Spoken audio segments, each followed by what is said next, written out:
How's it going, Yankee fans? Welcome back to Fireside Yankees with your boys Alex and Ryan. So today we're discussing outfield options. The Yankees outfield is definitely in line for some changes. Of course, Aaron Judge maintains his spot in right field. Harrison Bader is gone. Dominguez has just had Tommy John surgery, so we do need some support. There are some options on the market via trade or via free agency. We're going to look at a cheap option, a cost-efficient option, and then an expensive option to fill some of these needs and see where the Yankees can allocate some of their funds. They have probably over $50 million to spend this upcoming offseason if they want to stay below that last luxury tax threshold. So some flexibility, but nonetheless definitely going to be an interesting scenario on how they actually allocate that money. But Ryan, before we dive into things, how you doing today, my friend, and what is the first outfielder you have in mind?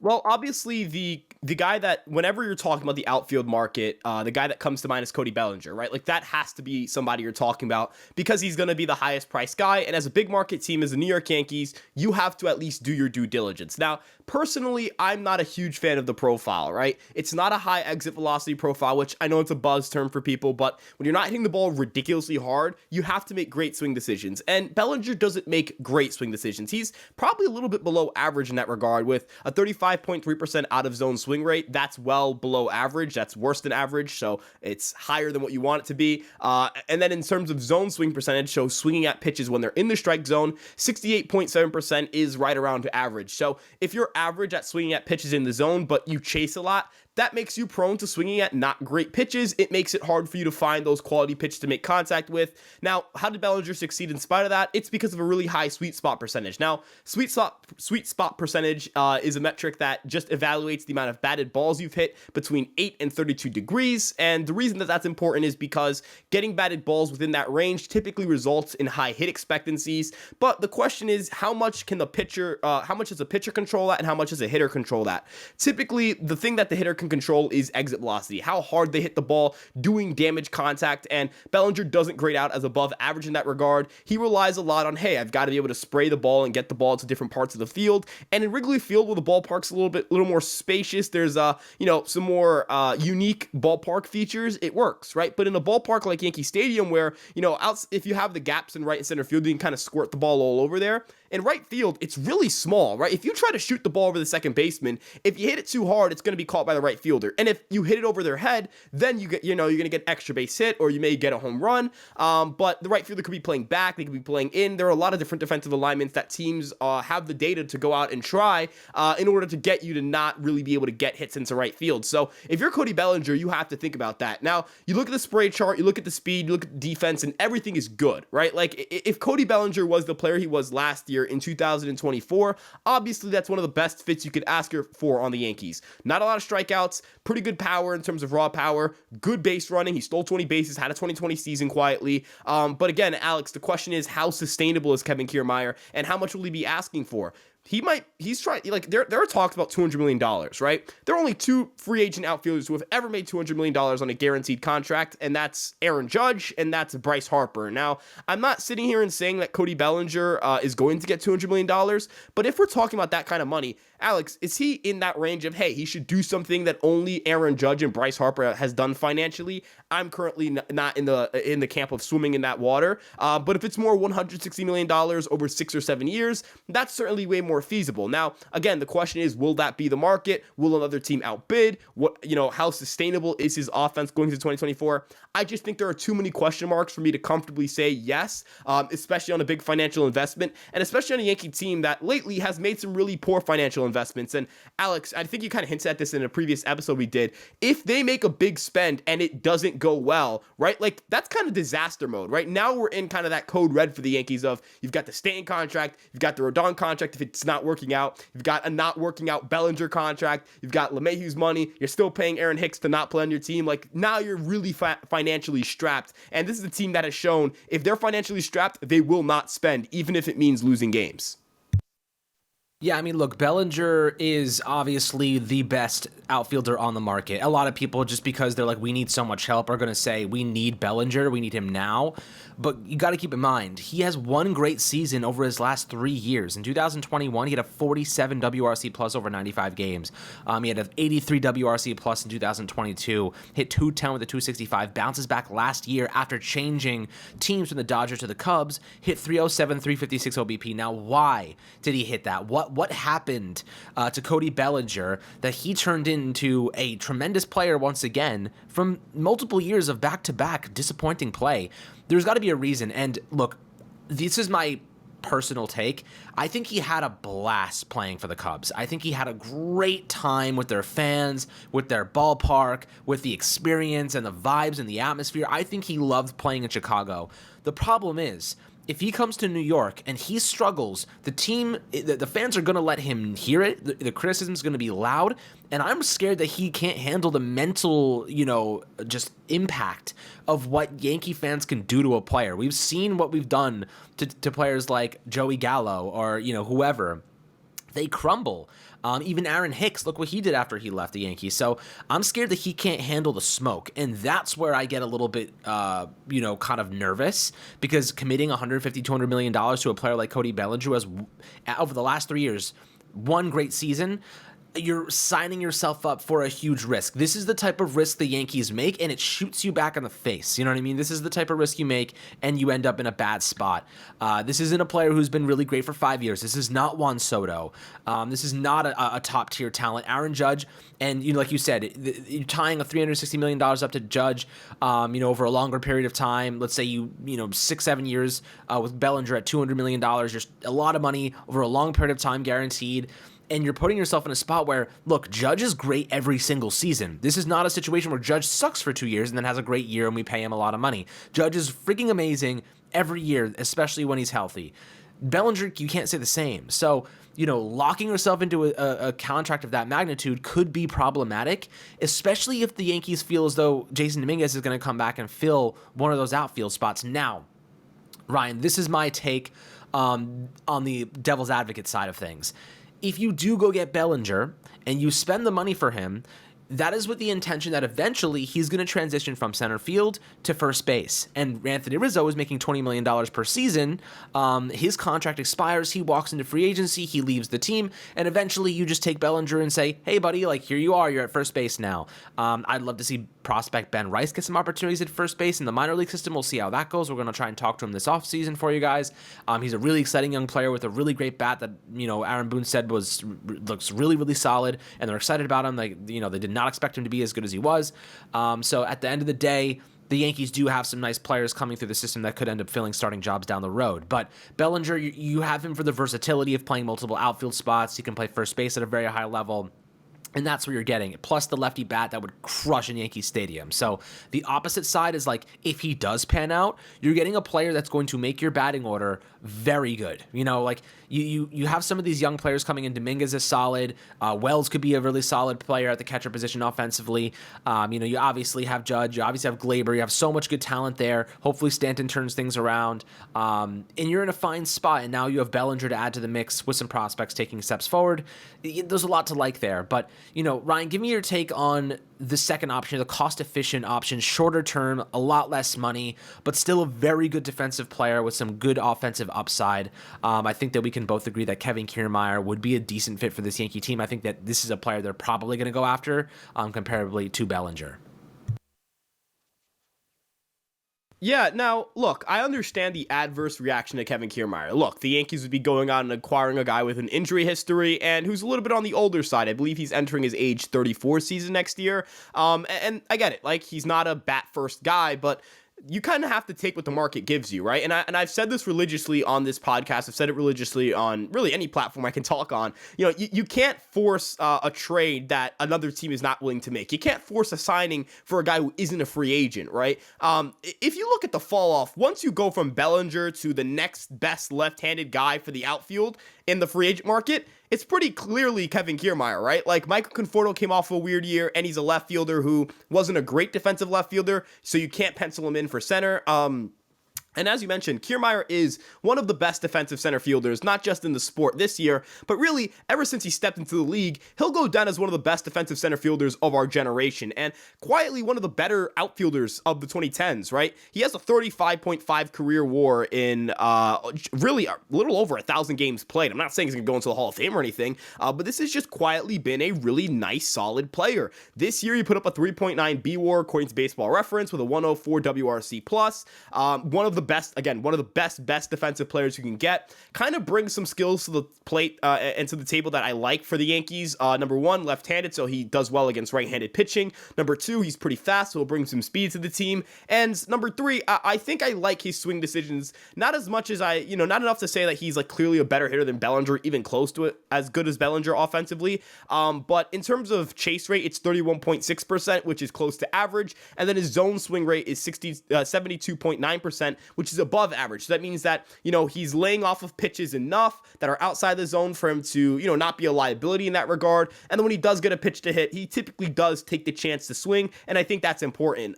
It's a high floor player. Like, even if he doesn't hit, if he has like a disappointing year at the plate, he's still going to provide enough value for you to warrant being rostered. And it's kind of like, hey, if he's the inverse Harrison Bader, then you can just play him against right-handed pitching. Like, the Yankees' issue isn't that they can't hit lefties, it's that they can't hit righties. So if Kiermaier is a real liability against lefties next year, you have internal options to kind of cover that gap up, right? And you again imagine that Jason Dominguez is going to enter the fold at some point during the season. You imagine that you're going to do something at the trade deadline if things were to go wrong. And again, Alex, the big thing here for me is you have to take what the market gives you. Kiermaier has been a consistently above average center fielder really every year of his career. He loves playing on grass versus artificial turf. He spent his entire career, including last year, playing on artificial turf and finishing the season with a Toronto Blue Jays team that got knocked down the first round and playing on the Tampa Bay Rays and, never really getting to not getting to the World Series because he has in 2020, but not winning that World Series. He's clearly hungry to win. I know he wants to win a title, and he loves playing in the AL East, so it feels like the fit is there, and maybe he kind of takes advantage of that short porch in right field. Overall, Alex, I don't think this is like a blow your pants away type good player, but this is just quietly a really solid one, and if the Yankees sign him at the right price, it's kind of hard to see how you're going to be mad about it, if you get what I'm saying.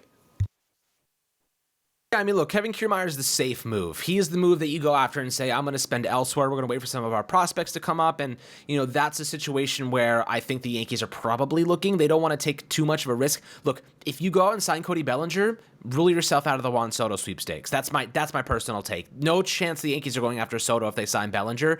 And look, personally, guys, I'm willing to wait a year if it means you have to choose between Soto and Bellinger. I want Soto. That's a guy that every freaking year shows up, and he's an elite offensive player. He brings a bat to your lineup that makes you an instant World Series caliber team.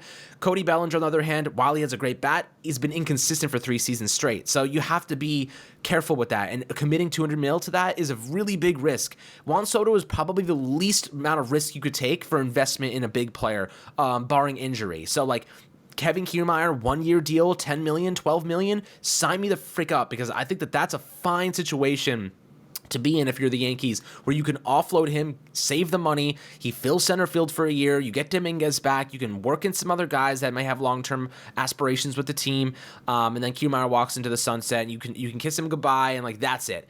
And then you go after Juan Soto with the big money. That's my take on this, Ryan. I think you probably are in the same boat. If you had to choose between signing Bellinger now or making a legitimate run at Juan Soto next season, I just personally don't think the Yankees have the balls to go after Bellinger and then Juan Soto back-to-back. So then they'd be going Judge, Bellinger, and Soto with big deals. Don't think that's possible. Don't think that's going to happen. I'd rather wait for Soto than go after Bellinger now. What do you think about that? Yeah, that's another thing, right? Cody Bellinger maybe precludes you from signing, not maybe, he definitely precludes you from signing different players in the market. And obviously, the guy you're always thinking about is Juan Soto, because Juan Soto is, for all intents and purposes, the most perfect fit the Yankees could ever have for any team, for any player, anything imaginable. The dude's a high contact, high power, high OBP, left-handed superstar slugger who is 24 years old. He's the age of, I'm just trying to think of it. He's young. I think he's younger than Johnny Brito, man. Like he is a bona fide superstar, and maybe signing Bellinger precludes you from signing Juan Soto, whereas if you sign Kiermaier, that's not stopping you from acquiring Juan Soto or just any superstar in general, right? Like that financial investment isn't enough to block you from doing other things. And even if he has like an okay year one, it's not a great year one, it's solid, it's kind of close to what you expect, and Dominguez takes that step forward and you acquired a guy like Soto. If Kiermaier is your fourth outfielder for a year, maybe a little bit of an expensive fourth outfielder, this is a team that consistently gets hurt. Like, that's why I'm not really like a big proponent of you have to trade Everson Pereira, or like you have to go into the season, making sure you only have 3 starting outfielders. Stanton's a walking injury liability. We just saw Aaron Judge crash into a wall and miss 2 months, basically. Jason Dominguez tore his UCL just out of nowhere, right? Like, these kinds of things happen, and it felt like not that the Yankees weren't fully prepared. I think they were somewhat prepared for some injury stuff, but they weren't as prepared as they should have been. I feel like at times they've kind of, valued depth a little bit less than they should. The biggest example of this would be the Jordan Montgomery trade. The entire narrative was the Yankees will not be using Jordan Montgomery in the postseason, therefore he is not needed on this ball club, just for them to start Jameson Taillon in game 1 of the ALCS. Now, granted, Taillon pitched pretty well in that game. I'm not trying to take that away from him, but look at where the Yankees are now. Like, imagine if they had Jordan Montgomery. I think they would really like to have Jordan Montgomery. So I think once you start saying, hey, this guy's a starting caliber player, sure, this guy's decent, but, we only can use him as depth and we should probably just get rid of him, I think that's dangerous thinking. Alex, if Kevin Kiermaier is your fourth outfielder and you're just rotating guys in the outfield in and out, and, again, knowing how injury prone this team is, you're just a little more flexible. That's really the way I view it. You're just more flexible. It allows you to open up a little bit more opportunities, right? Kiermaier could maybe even play left field and open up an opportunity where you put like Judge in center, Dominguez at DH, or Dominguez in right field, and then you can DH your big bat. Like, who knows, right? Like, there are a lot of opportunities that open themselves up, right? Especially for a postseason series. You have to think you're trying to play matchups. Let's say it's a big righty, right? And you've acquired, a left-handed guy who's a little bit more of a DH. Let's say you traded for a Jock Peterson, or, something of the sort, and they can't really play the outfield that reliably. In the postseason, you can say, hey, Kiermaier, you were an excellent defensive guy. Your IQ is through the roof defensively. Your skill set's through the roof. Your arm is great. We're going to slide you in left field, trust you to play there, put Judge in center where he's comfortable. Dominguez, go play right field because it's an easy position. Let's put DH Jock Peterson or something like that. And now your lineup gets that much better. I feel like the Yankees are kind of limited at times by their defensive alignments. Like, you have to say, hey, we can't play, both Aaron Judge or Matt Carpenter in the same lineup sometimes. Or I'm thinking more 2022 here because they had a lot more bats to work with. But you couldn't do that because one of them couldn't play, neither of them could play left field, and you didn't want to consistently throw Judge in center field. So, just being more versatile, being more flexible. I hope the team preaches that going forward. And, who knows? Maybe Oswaldo Cabrera steps up and finds himself again. If he does, do you want to throw him in the lineup a little bit, at least against righties, right? So, I think it just opens up a lot of opportunities in terms of versatility, and I really like that about Kiermaier.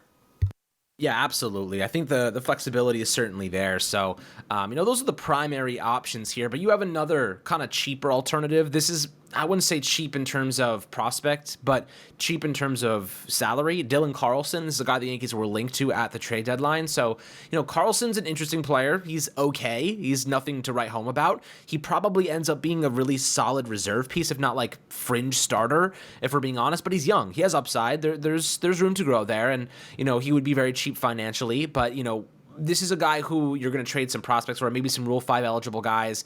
Obviously, the Cardinals need pitching, as you kind of referenced. So, where would you go with this? Is Carlson somebody that you actually would prefer over some of these other options? Or, who would you be willing to give up in terms of prospects to acquire a player like this that could, maybe take advantage of the short right porch in Yankee Stadium? Probably wouldn't be like a really great player, but maybe he'd be like a serviceable one.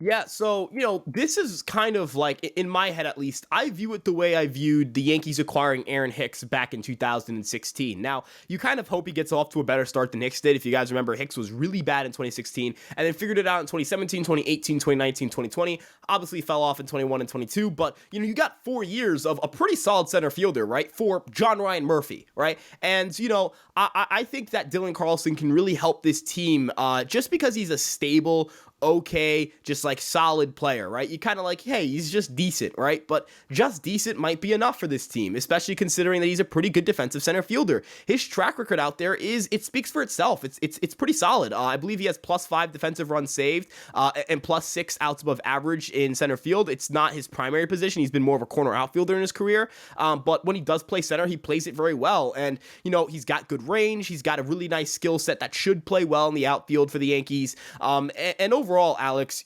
he's a high contact, high walk rate, makes good swing decisions, switch hitter, has some decent untapped power, was previously considered one of the better prospects in baseball. Overall, this is the type of flyer you take, right? And considering that the Cardinals need pitching and you have some Rule 5 eligible guys, like, hey, do you say, here's Randy Vasquez for, Dylan Carlson, or Clayton Beeter for Dylan Carlson? Two guys who maybe won't fit on the 40-man roster if you're including everybody you want to include, right?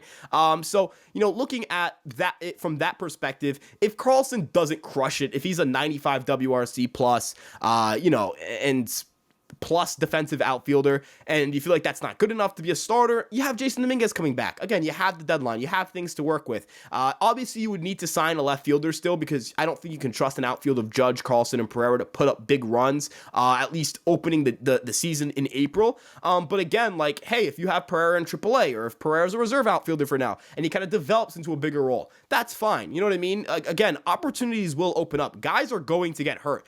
That has been the story of this team for a very, very long time. And Carlson is coming off an injury-riddled year last year. It was un-Dylan Carlson-like. His average dropped precipitously. His OBP dropped precipitously. His slugging rates dropped precipitously. Everything just wasn't Dylan Carlson. If you look at what he was when he was healthy in 2021 and 2022, it's a 106 WRC+, 331 OBP, 253 average, 22% strikeout rate, 9.2% walk rate, 26 home runs in about 277 games. I'll take that, right? Like, I think that's a solid offensive player. And again, as you mentioned, like, is he the type of guy who has enough to make it work in the short porch, right? He's not going to kill you with overwhelming power. This isn't like an Aaron Judge, or I'm going to harken back to a guy who didn't work out here, Joey Gallo, right? Like, everyone talk about the short porch of Joey Gallo, but he hits the ball so hard, so it's not like he's struggling to get the ball over right field. Carlson might be a guy who, hey, in St. Louis, a ball that wouldn't go out there and gets caught by a right fielder goes out here. And a new environment, a new ballpark,